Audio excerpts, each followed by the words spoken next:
Powered by WCTV.tv. Your news starts now.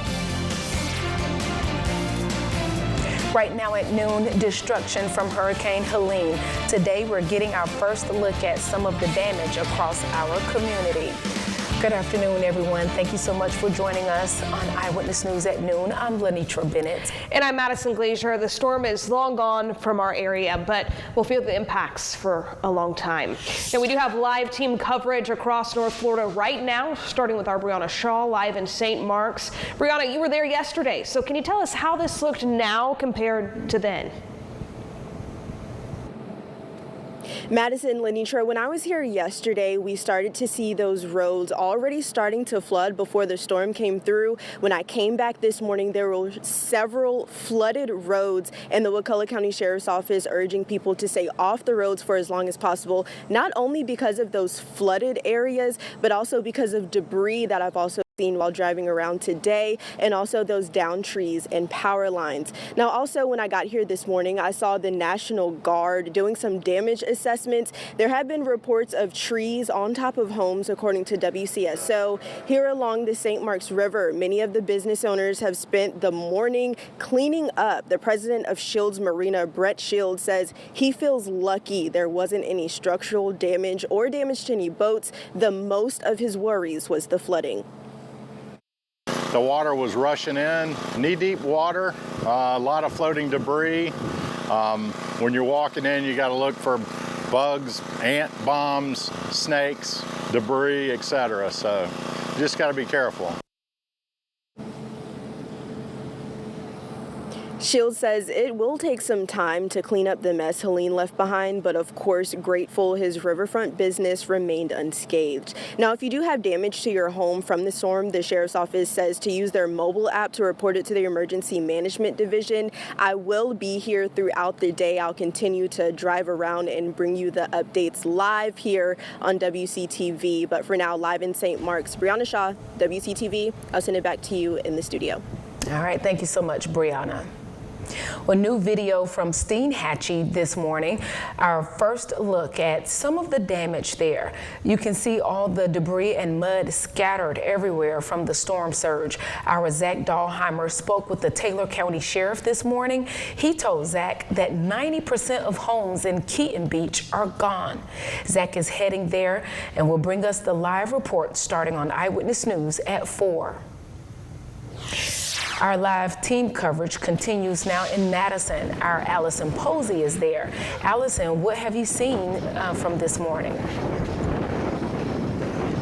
Yeah, Lenitra, a lot of destruction. I mean, there's trees down everywhere. We saw a tower, a cell phone, TV tower down, a lot of businesses with windows blown out. We'll get to that video in a minute, but I want to show you this first. This is a warehouse behind me. This is from the roof. It just toothpicks shattered everywhere, all over the ground. The sheet metal strewn about. I mean, it's all on the fence. You can see how tall it really goes up behind me. And this goes 2 blocks this way, 2 blocks this way, just metal everywhere.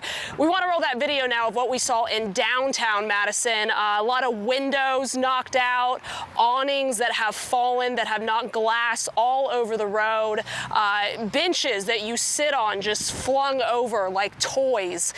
The wind damage, very real. I was actually here in Madison County last year when Idalia came through. I'm in a neighborhood that I was in last year when Idalia came through, and a lot of it looks very similar. I actually spoke to a homeowner that we interviewed last year. They had a bunch of pine trees fall on their house last year during Idalia, and they said this year, thank goodness, they made it through okay. But a lot of the damage looks very similar to that. Again, a lot of downed trees, glass strewn about downtown. You can really see how strong Mother Nature is when you see the sheet metal just thrown around, like I said, like just toys, just thrown around like it's nothing. Savannah Kelly and I are here out and about in Madison County today. We're going to have reports for you guys all day long, just how people are looking to rebuild, recover, and move on, and they're keeping a positive attitude about it as well. From Madison, Allison Posey, WCTV Eyewitness News. Some very impactful video there from Allison and Savannah. Thank you so much. And I like that part where she said positive attitudes as well. Well, our crews are out getting a lay of the land across our area. Take a look at these photos just not long ago from our Julie Montanero in Tallahassee. Those strong hurricane winds ripping rather large trees from their roots and onto people's homes. We've even received images of damages to apartment complex here in town. We'll hear more from them later tonight in our evening newscast. Now, Tallahassee certainly took a hit from Helene, but not nearly as bad as we feared. But still, there are trees down all over the city. Tens of thousands of people don't have power. Our meteorologist Josh Green is out surveying damage across Tallahassee. Josh, where are you and what are you seeing right now? Yeah, Madison, right now I'm actually standing in the middle of Miccosukee Road. It's just to the east of Capitol Circle Northeast. The road is closed. The biggest problem across the capital city is going to be downed trees. That's what's happened right here. If you look behind me, you can see some of our fabulous linemen and some of the power crews working there right now. I believe they've been trying to clear some of the debris both out of the road, and I also believe some of the trees or tree limbs may have impacted some of these power lines that line the road of Miccosukee, and I believe some of those may have came down back there, so they had to close this section of the road. If you plan on heading this way on Miccosukee, you definitely want to go ahead, plan an alternate route. This seems to be the biggest issue across the capital city. Again, the storm passed further enough to the east of Tallahassee, of Leon County, to spare us the worst of the storm that unfortunately we've seen unraveled in southeastern reaches of the Big Bend and even up into South Georgia. So absolutely, if you'll be traveling out and about today in Tallahassee and Leon County, you want to take it a little bit slower. We've got lots of canopy roads, we've got lots of limbs, and we do have a few trees down as well. So we'll continue to monitor the situation that we have going on out here, but for now, we'll send it back to you guys in the studio. All right, Josh, you mentioned those linemen, and they have been hard at work since it was safe to do so. Thank you for being out there. And here are some photos of a giant tree down at my apartment complex here in Tallahassee. You can see the roots ripped right out of the ground, pulling up parts of the sidewalk there, just narrowly escaping some of the apartment buildings there.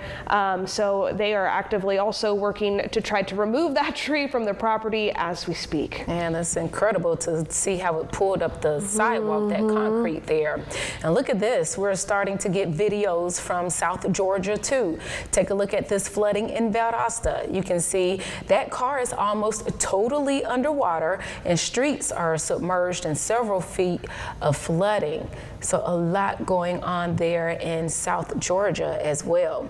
And we're going to see so many more videos like that throughout the day because a lot did happen in different spots of our area. And Lanisha, you and I both, we talked about this a lot this morning, is as the sun started to rise, we would really be able to see those impacts. And that's exactly what we're doing here right now. But let's go ahead and just bring in meteorologist Rob Nucatola to maybe see the latest of the forecast maybe for the rest of the day today as people are starting those cleanup efforts. Yeah, it's actually going to be a very nice day for the cleanup, so that's working in our favor. The storm gone and way off to the north. Now that's a lot of rain still that's going to fall through a big chunk of the country, but it's done bringing rain to our part of the country. Instead, we're going to see this drier air. That's what's indicated by all this orange coloring here. And as that filters in, it's going to feel a little bit nicer outside. It's going to look a whole lot better out there. And we are going to be in for, I think, several days of this drier air and the more comfortable setup. We might even have some overnight temperatures that can dip back into the mid 60s if we can continue to keep this dry air in place and those skies clear. And I think that's a real possibility. So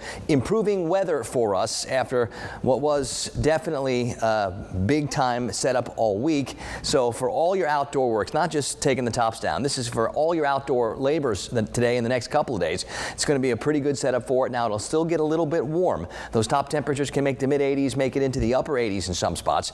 But I think we're going to have plenty of sunshine and plenty of dry air, and that's going to be key because that's what we're going to need to dry out a little bit to help those linemen and those crews and the public works crews to get all those things slowly back into shape.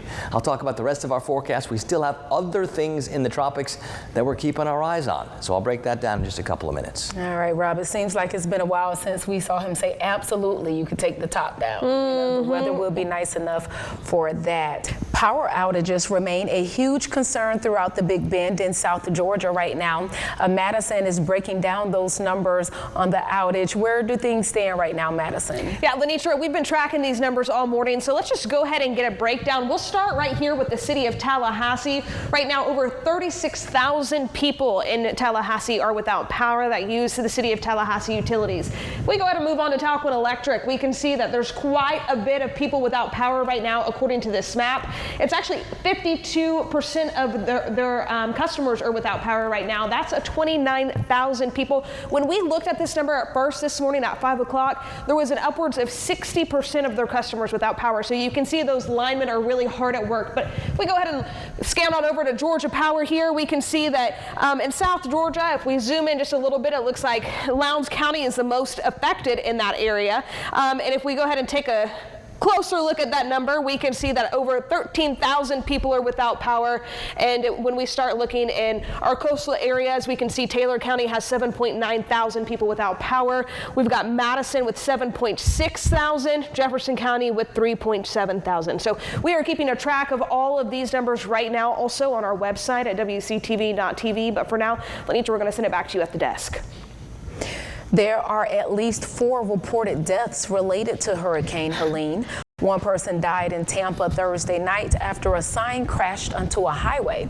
And Governor Ron DeSantis confirmed this morning that a person in Dixie County died after a tree fell on their home. In Georgia, the AP reported 2 people were killed in Alamo after a possible tornado. Colquitt County Emergency Management also reported 1 death due to the storm.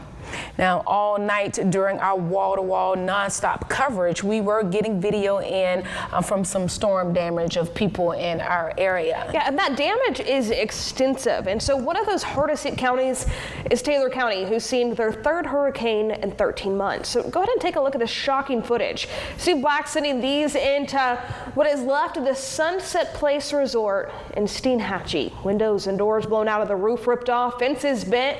There's just a few small glimpse of what the community is seeing today. If you'd like to share photos of the damage you are seeing in your area, you can do so by heading to our website, Wctv.tv, and click on our Share It tab. We do ask that you do as long as conditions are safe where you are. We love the pictures and the videos, but please do not risk your own safety to get out there to take them. Yes, absolutely. And Taylor County's emergency management is requesting that residents refrain from returning to the area until officials direct you to do so. Officials say returning early could pose a risk due to heavy flooding and impassable roads. So here's some of the video of Helene as it made landfall. Power line sparks during heavy rain in Perry, Florida. You can see that video there, just bizarre footage we've seen throughout the morning. Yeah, just scary stuff, as I've been saying, just to see those sparks just flying everywhere. All right, well, still ahead at noon, Hurricane Helene not just leaving its mark here in the Big Bend, but South Georgia as well. We take a look at what remains of those communities and what efforts are already in place to start the road to recovery. Right now in Valdosta, city officials are asking everyone to keep sheltering in place through Saturday morning because of the destruction from Helene.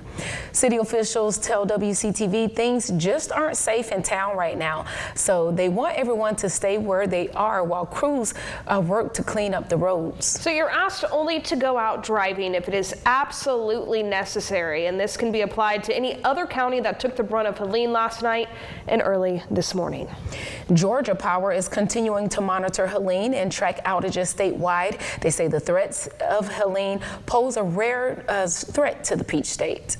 We do experience hurricanes in this state. Often it's a regional impact, but this is going to impact everybody, and so I really hope that everybody watching is preparing their family to be able to go a few days without some power.